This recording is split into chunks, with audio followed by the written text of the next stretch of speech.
মানুষকে আমাকে যেমন লাগে লাগে মানুষকে ভালো লাগতেছে, এটাই আমি খুশি, এটাই আমার চাওয়া।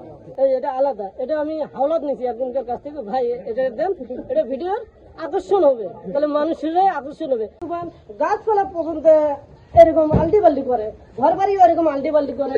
আমি নতুন সরকার, নতুন এমপির কাছ থেকে আমি আবেদন করি, এক এমপির কাছ থেকে আবেদন করলে হবে না। আসলে আমি কথা গুজরে বলতে পারি না, ছোটবেলার থেকে আমি এরকম, এটা আমার মনের আবেগে, মনের ভিতর থেকে আমি এগুলা একটা ভিডিও শুধু করছি, দেখি এটা মানুষের চোখে লাগিয়ে গেছে, এই জন্য পরে আর একটা করলাম, এইভাবে আর কি দুই চারটে করলাম আর কি। মানুষকে আমাকে যেমন লাগে লাগে মানুষকে ভালো লাগতেছে, এটাই আমি খুশি, এটাই আমার চাওয়া। আপনি বিভিন্ন ধরনের যে ভিডিওগুলো করেন, এই আইডিয়াগুলো আসলে কোথায় পান? আইডিয়া গুলো এগুলো আমার মনের ভিতর থেকে, আমার মাথার কাছ থেকে আমি একাই পল্টন করে আমার মনে যেটা চাই সেটাই উলট পালট করে দিই, এটা আর কি। আমার পারিবারিক ব্যাপারে আমি 4-5 জন লোক চালাই একাই। আমি মুরুক্ষ লোক, একটা জানেন তো মুরুক্ষ লোক একটা বাংলাদেশে কত টাকা ইনকাম করতে পারে। আমি এই টাকা দিয়ে আমি পুরো 4-5 জন লোক দিয়ে আমি একটা সংসার সাজাই, একটা সংসার চালাই, এটাই আমার আদর, এটাই আমার কথা। আসলে আমি কথা গুজরে বলতে পারি না, ছোটবেলার থেকে আমি এরকম, মানুষের ভিতরে আনন্দ থাকি মাঝে মাঝে। 500 টাকা নিয়েছি, আর এটা হলো এটা আলাদা, এটা আমি হাওলাত নিয়েছি একজনকার কাছ থেকে, ভাই এটা দেন, এটা ভিডিওর আকর্ষণ হবে, তাহলে মানুষেরাই আকর্ষণ হবে। আমার মেন ভিডিও আকর্ষণ হলো এটা না হলে আসলে আমার ভিডিওগুলো এত দূর যেতে। মোবাইল কিভাবে কিনলেন? মোবাইল তো অনেক কষ্ট করে কিনছি, আমার অনেক ইতিহাস, 1-1.5 বছর টাকা জোগাইছি, 500, 1000, 200 এরকম 1-1.5 বছর গ্যাপ দিয়ে টাকাগুলা একখানে করে কিনছি আর কি। 8,000 টাকা জোগাই।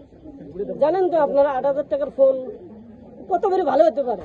ক্যামেরা রানিং করে দূরে দূরে আমি একটু যাই, ক্যামেরা কি হয় লেন্স কম, মানে ভিডিও আমাকে দেখা যায় না, এই পরিস্থিতি আর কি। আজ সামনে হয় তাই একটু চলে আর কি, এইভাবে চালিয়ে যাচ্তেছি আর কি। ভাইরাল হওয়ার আগের দিন ঢাকা যাইতে এসেছিলাম, পকেটের টাকা বসে নাই, আবার চাল ডাল কিনতে হবে। এখন ভাইরাল হয়ে যেত, এখন আমাদের গ্রামে পার্শ্ববর্তী গ্রামের লোক, এলাকার লোক সবাই বলে আর 2টা দিন দেখ, আর 2টা দিন দেখতে দেখতে যদি আমার বাড়িতে ভাত না থাকে, তাহলে আমি আর 2টা দিন কি দেখবো? এই আজকে সন্ধ্যা নেই, কালকে আমি যদি আমার কেউ ঢাকা যাইতে না যায়, তাহলে আমি বলবো তাহলে আমাকে 1 বস্তা চাল কিনে দাও, কি আমার সংসারটা দেখতে হবে, বাজার ঘাট করতে হবে। তো আমাদের নারায়ণপুর ইউনিয়নের মধ্যে কোনো রাস্তাঘাট নাই, এটা কোনো উপনগর থেকে কোনো সাংবাদিক আসে না, কোনো এমপির চোখ নাই, সরকারের চোখ নাই, খুবই একটা দুর্ভিক্ষ এলাকা আর কি। আমাদের নারায়ণপুর ইউনিয়নটা পড়ছে আপনার কচাকাটা থানার ভিতরে পড়ছে, উপজেলা হয়েছে নাগেশ্বরী। তো সেখানে কোনো ধরনের উন্নতি নাই আর কি, সাংবাদিকও আসে না, যদি আসতো তারা দেখতো, ভিডিও করতো, তাহলে হয়তো বা উন্নতিটা হতো। না আসা সত্ত্বেও তাজু ভাই যে আমাদের এলাকায় আছে, তো তাজু ভাই এইসব ভিডিও বানায় বা মানে তুলে ধরে, জনগণ হাসাহাসি করে, সাংবাদিক না আসলে তুমি একলা মানে ভিডিও করে কি করবা।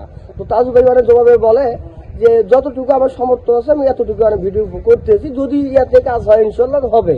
আমি আছি অভাবের সংসার, আমার ভাই একটু বড় ভাই একটু ভাইরাল হয়েছে, যদি এইভাবে ভাইরাল করে এইভাবে আমার সংসার চলবে না। এইভাবে সংসার এইভাবে ভাইরাল হওয়া করে এই কাজ করিয়ে আমাদের সংসার চলবে না। ভাই যে ভাইরাল হয়েছে, ভাইয়েরা তো অনেক শখেরা, তো ভাইরাল হয়েছে আলহামদুলিল্লাহ, আমি শুক্রিয়া আদায় করলাম। ভাই ভাইরাল হয়েছে, ভালো হয়েছে, কিন্তু এইভাবে যদি কাজ করে কাজ না করে আমার সংসার চলবে না।